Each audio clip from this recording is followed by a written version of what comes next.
औज़ुबिल्लाहिमिनश्शैतानिर्रजीम बिस्मिल्लाहिर्रहमानिर्रहीम। आज जो हमारा टॉपिक है वो है T test for independent sample. ये कब यूज़ करते हैं हम? बेसिकली ये हमारे पास हाइपोथेसिस टेस्टिंग की एक्सटेंशन है। हाइपोथेसिस टेस्टिंग जो हमारे पास थी ये उसकी एक्सटेंशन है, ये उसमें हम ये यूज़ करते हैं। इसमें क्या होता है, इसमें हमारे पास दो ग्रुप होते हैं या दो सैंपल होते हैं जो एक दूसरे से इंडिपेंडेंट होते हैं। क्या होता है, एक हमारे पास होता है सैंपल नंबर 1, एक सैंपल नंबर 1 हमारे पास होता है और एक होता है सैंपल 2, और ये दोनों एक दूसरे से इंडिपेंडेंट हैं। ये दोनों एक दूसरे से इंडिपेंडेंट हैं। सही है। 1 3 5 7 3 6 7 8, तो हमारे पास ये दो सैंपल हैं और ये एक दूसरे से इंडिपेंडेंट हैं और ये वेरिएबल कैटेगोरिकल वेरिएबल हैं। ये इंडिपेंडेंट सैंपल इंडिपेंडेंट, ये एक दूसरे से रैंडम ये दूसरे से इंडिपेंडेंट है, इंडिपेंडेंट फ्रॉम ईच अदर।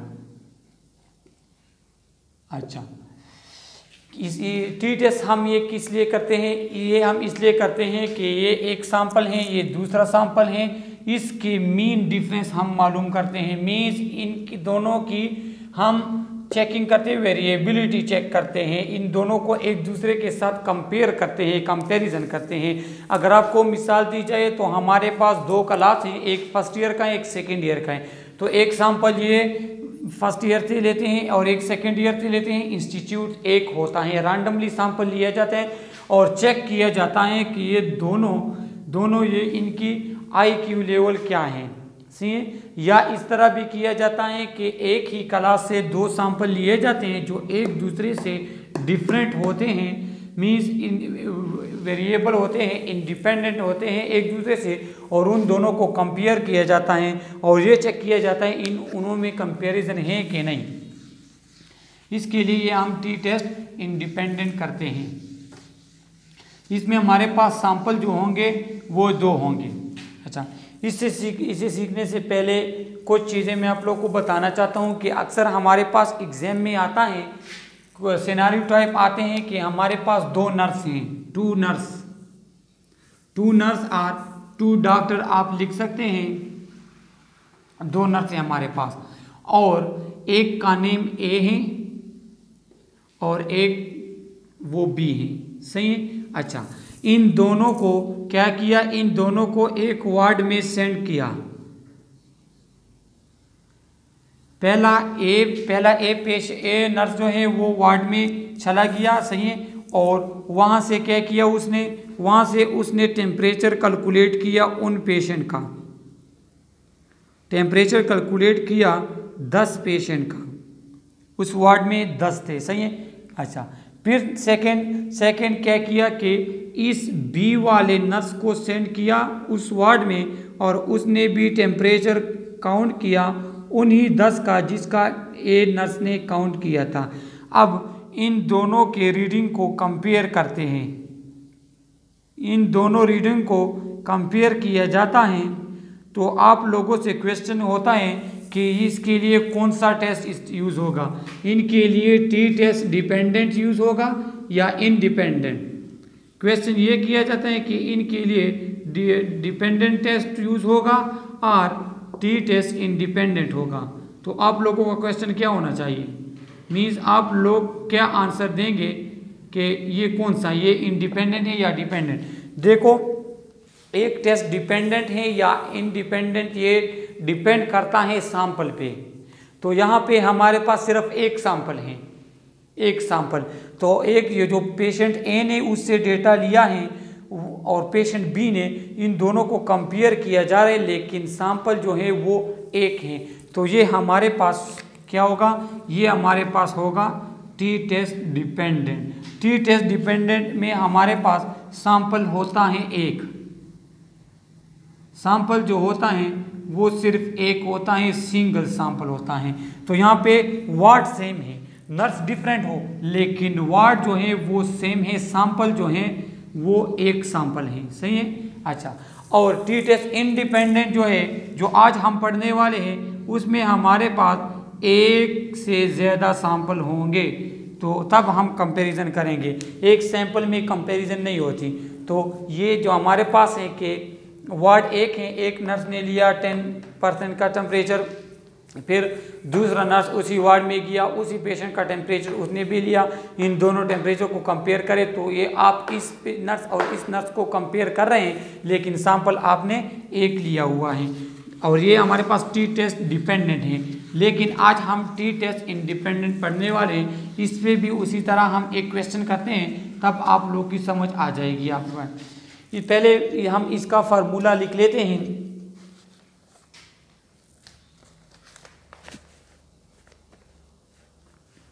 इसका जो फार्मूला हमारे पास है वो है कि टी x1 माइनस x2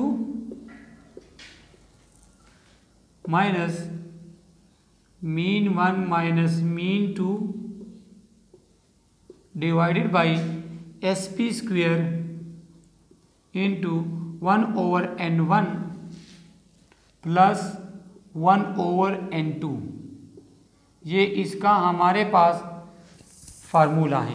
और फिर फर्दर SP स्क्वेयर का फार्मूला क्या है, फिर SP स्क्वेयर का फार्मूला हमारे पास है n1 minus 1 into S1 square plus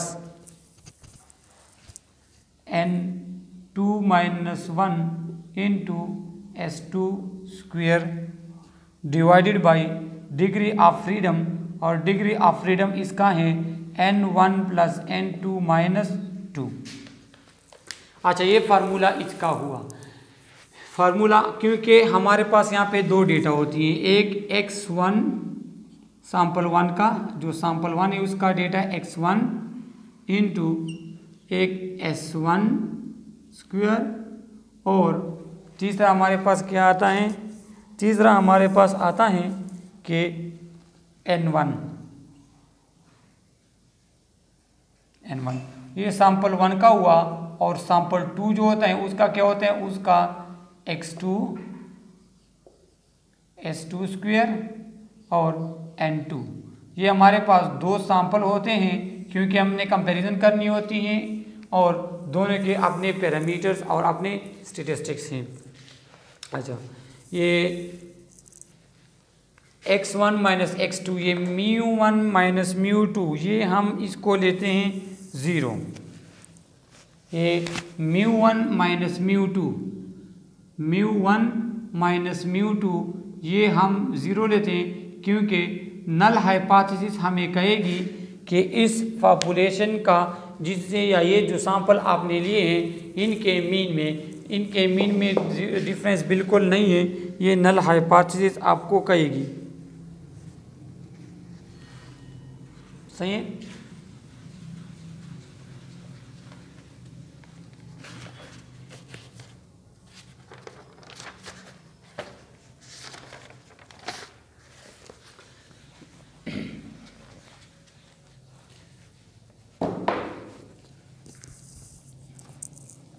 ये नल हाइपोथेसिस जो μ1 माइनस μ2 इज इक्वल टू 0, हम 0 क्योंकि नल हाइपोथेसिस कहते हैं कि नो डिफरेंस नहीं है, दो सैंपल जो आपने लिए हैं उनमें डिफरेंस नहीं है, लेकिन आपने मालूम करना है कि डिफरेंस है।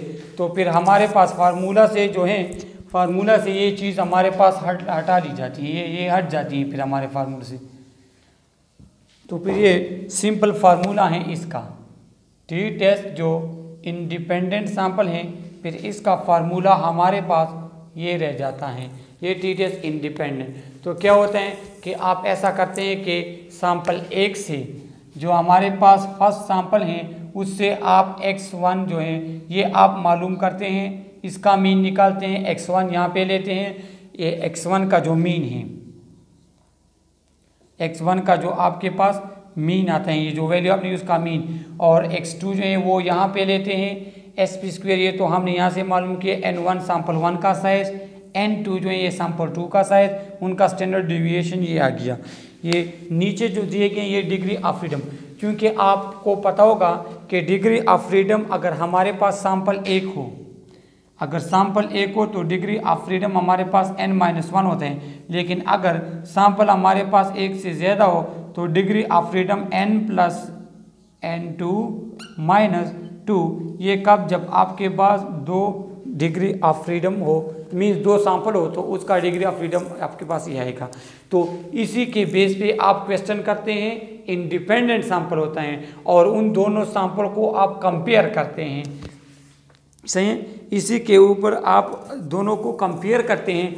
अगर उनमें आपके पास नल हाइपोथेसिस एक आ जाता है और एक आ जाता है अल्टरनेट हाइपोथेसिस। एक आपके पास नल हाइपोथेसिस क्या आएगा? नल हाइपोथेसिस मिसाल के तौर पर आपके पास आता है कि मीन जो हमारे पास है